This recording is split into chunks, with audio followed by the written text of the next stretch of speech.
A respeito da autoridade dos anjos, a autoridade dos anjos bons, em Lucas, que é o capítulo que nós estamos lendo, capítulo 1, a partir do versículo, a partir do versículo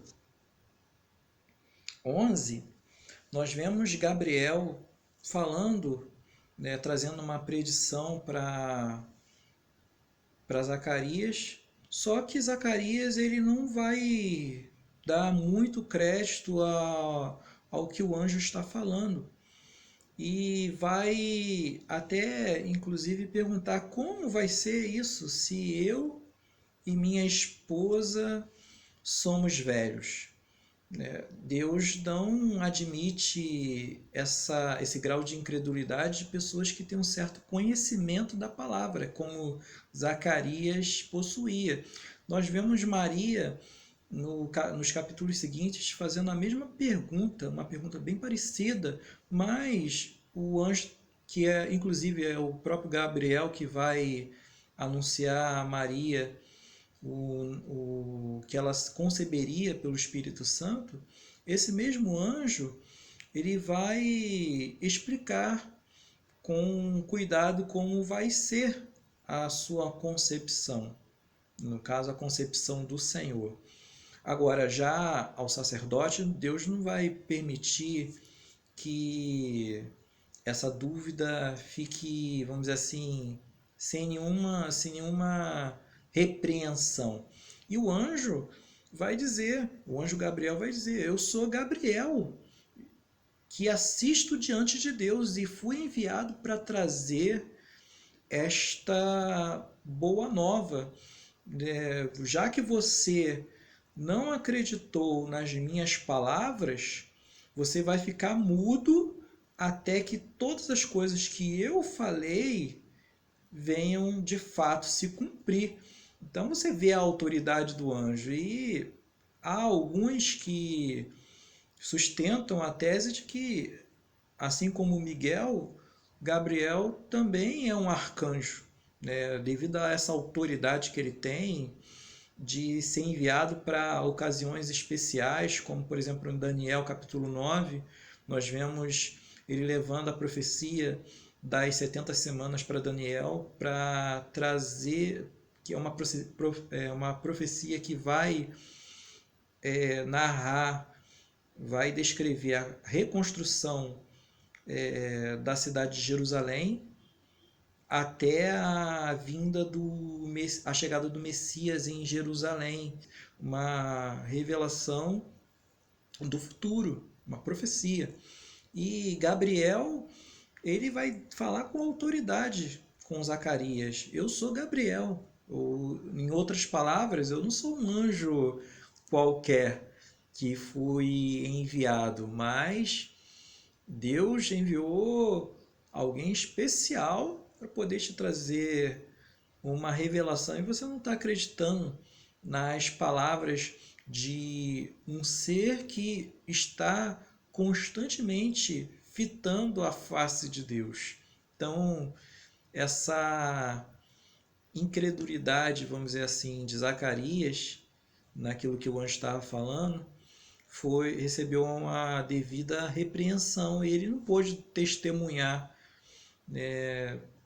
tão grandiosa nova de que seria pai velho, sendo idoso, ele, sua esposa, e ainda seria o pai de um grande profeta que teria a responsabilidade de trazer, de preceder o caminho do Senhor, de preparar o caminho do Senhor, de endireitar veredas ao Senhor.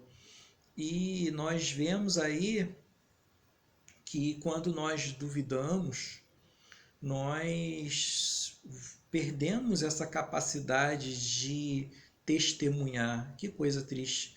Não foi para Zacarias ficar mudo até a chegada de João Batista. E vemos também uma outra característica do ministério angelical, quando eles trazem profecias, os anjos trazem profecias, é de que elas, quando realmente vêm da parte de Deus, elas têm que se cumprir. Não existe profecia dada por anjo que não se cumpra no Antigo e no Novo Testamento. Mas as profecias, como falei, começaram no Antigo Testamento de forma progressiva, porque a revelação de Deus é progressiva, e se encerraram ali mesmo, nos primeiros capítulos dos Evangelhos.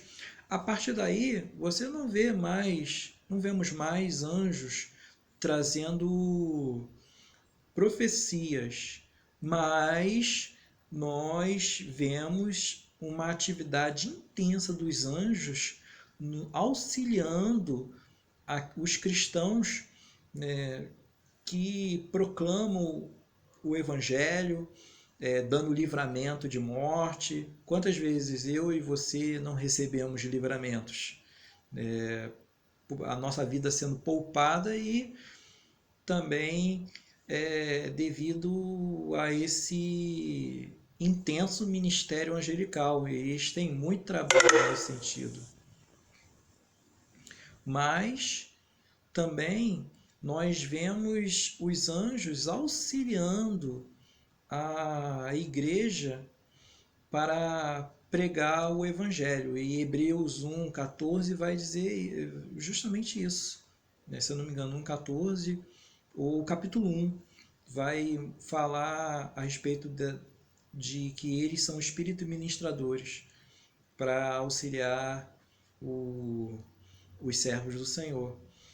Agora, em contraposição à ação de os anjos exercerem esse ministério de auxiliar a igreja na proclamação do Evangelho, de salvar os perdidos, também nós vemos do outro lado os demônios e inclusive Satanás no esforço de distorcer, de atrapalhar a pregação. Nós vemos isso em 1 Tessalonicenses 2,18, quando Paulo queria ir até a igreja para mais de perto auxiliá-los quanto à doutrina, e Satanás estava embarreirando o caminho.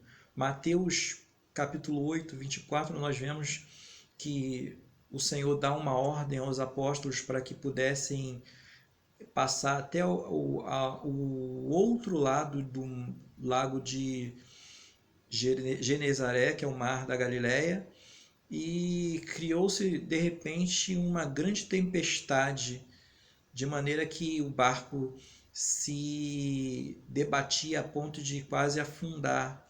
E aí nós vemos também uma ação demoníaca para que aquele que se encontrava do outro lado não fosse